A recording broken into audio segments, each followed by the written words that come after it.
먼저 13절입니다. 바울 일행이 바부에서 버가로 옮기는데 요한이, 마가라고 하는 요한이죠. 요한이 그들을 떠나 예루살렘으로 돌아갔습니다.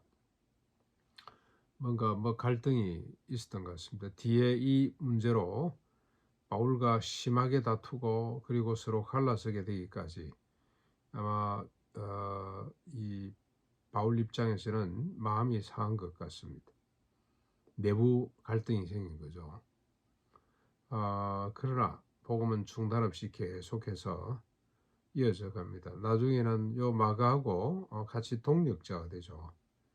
문제가 다 해결이 되고 동력자가 됩니다. 이 교회 내의 갈등, 성도 간의 갈등은 시간이 지나면 다 봉합이 되죠. 참 희한하게 시간이 지나면 기도하고 또 간절히 기다리고 있으면 깨끗이 정리되는 걸 우리가 지금까지 경험해 왔습니다. 그래서 갈라서는 게 없다. 물로 칼백이다. 조금 갈등을 잘 우리가 인내하고 기다리고 있으면 오히려 더 크게, 더 견고하게 우리가 서게 되는 것을 경험해 왔습니다. 오히려 이 갈라섬 때문에 복음이 더 확산되는 이런 역사가 나타났었습니다. 14절부터 쭉 31절까지는 내부의 이 갈등을 넘어서 복음이 어떻게 또 증거되고 있는가, 확장되고 있는가를 잘 기록하고 있는데, 비시디안 안디옥에서, 안디옥이 두 군데죠. 비시디안 안디옥에서의 사역을 쭉 설명을 하고 있습니다. 14절부터 31절까지 내용을 간추리면 안식일에 해당에 들어갔는데 율법과 선자의 글을 읽은 후에 해당장들이 바울 일행에게 백성에게 권할 말이 있거든 해달라고 요청을 합니다. 그랬더니 바울이 일어나서 말을 쭉 설교를 하는 거죠. 복음을 전하는 겁니다. 그 내용이 17절부터 쭉 나오는데, 하나님이 우리 조상들을 택하시고 애굽 땅에서 큰 권능으로 인도하여 내사 광야 40년간 그들의 소행을 참으시고 가나안 땅 7부족을 멸하사 그 땅을 기업으로 주시기까지 약 450년간이었더라. 그러니까 야곱이 애굽으로 내려가서부터 출애굽해서 이 가나안 땅 정착하기까지의 시간을 약 한 450년 정도로 보았습니다. 20절에 그 후에 선지자 사무엘 때까지 사사를 주셨고 그 후에 그들이 왕을 구함으로 사울을 주셨다가 패하고 다윗을 왕으로 세우시고 내 마음에 합한 사람이라 내 뜻을 이루리라고 말씀을 했다는 겁니다. 하나님이. 그 하나님이 약속하신 대로 이 바울의 후손에서 이스라엘을 위해서 저 다윗의 후손 가운데 이스라엘을 위해서 구주를 세우셨는데 곧 예수라는 겁니다. 너희들이 죽인 예수라 이 말이죠. 그에 대해서 세례 요한이 증언하기를 나는 그의 신발끈을 풀기도 감당하지 못한다. 왜 그렇습니까? 나는 기껏 물로 세례를 주지만 그는 성령으로 세례를 주실 분이기 때문에 나는 그의 길을 준비하는 예비하는 자에 지나지 않기 때문에 나를 주목하지 말고 그를 보거라 그러면서 나는 그의 신발끈을 푸는 것도 감당하지 못한다고 증언을 했다는 겁니다.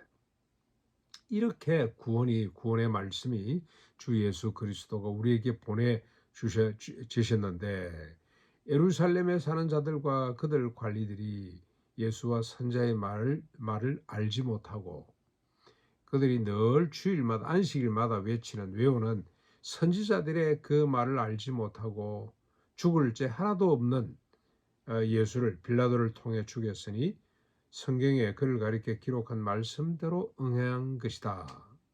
이미 죽음에 대해서도 말씀을 하셨기 때문에. 그러나 하나님이 죽은 자 가운데서 예수를 살려내셨는데 갈릴리로부터 예루살렘에 함께 올라간 사람들에게 여러 날 보이셨다. 그래서 그들이 오늘날 이처럼 백성들 앞에 정인이 되었다고 이야기를 쭉 합니다. 여기까지입니다. 이제 내일 보면 매일 성경의 아쉬운 점이 이런 점인데 다 좋은데 이게 참 아쉬운 점인데 이 설교의 핵심이 이제 빠져 있습니다. 내일 우리가 기대를 하기로 하고 일단 오늘 여기 본문까지 우리에게 주신 말씀으로 받는다면 이 복음은 중단이 없구나, 그침이 없다는 겁니다. 내적 갈등이 있어도 이 복음은 계속해서 확장해 가는구나. 왜 그렇습니까? 생명 자체이기 때문에, 생명을 가졌기 때문에. 어제도 말씀드렸습니다만 이 잡초를 아무리 뽑고 아무리 짓밟아도 계속해서 올라오는 것처럼 생명의 씨가 계속해서 떨어져 있기 때문에, 생명이기 때문에 어떻게 거부할 수가 없는 것처럼. 그래서 그 생명이 어쩝니까? 땅을 비옥하게 만들고, 오늘도 풀이라는 것이 얼마나 감사한지. 저는 어제 보니까 한 30분 낫으로 베는데, 옛날 같으면 한 바제기라 그러죠. 큰 찌개 한 짐이 나올 정도로, 니아까 한 수레 정도 나올 정도로 많이 그 배져요.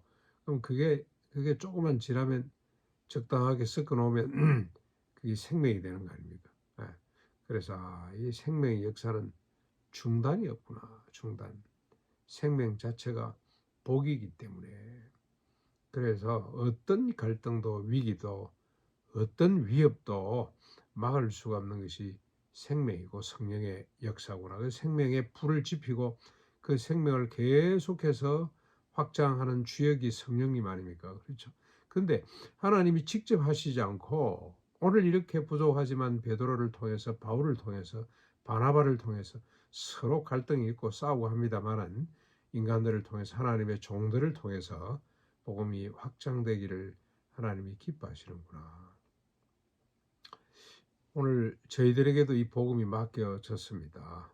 우리가 먹고 사는 거, 그게 목적인 것 같습니다만, 우리 예수 믿는 사람들은 그건 수단이고요. 돈 벌고 시집 가고 장가가고 먹고 살고 이 자식들 놓고 하는 그건 이 수단이고, 목적은 이 귀한 생명의 말씀에 정인되는 거, 우리가 먼저 누리고, 이 복음을 우리 이웃들, 아직까지도 생명을 알지 못하는 이웃들이 너무 많기 때문에 이 복음을 함께 나누고 전하는 것이, 우리가 이 땅 위에 잠시 잠깐, 밤의 한 경점처럼 지나가는 이 짧은 인생의 의미라고 그렇게 할 수가 있겠습니다. 오늘도 우리가 어떤 갈등도 위기도 다 넘어서서 복음의 정인이 되는 아름다운 삶이 될 수 있기를 바랍니다.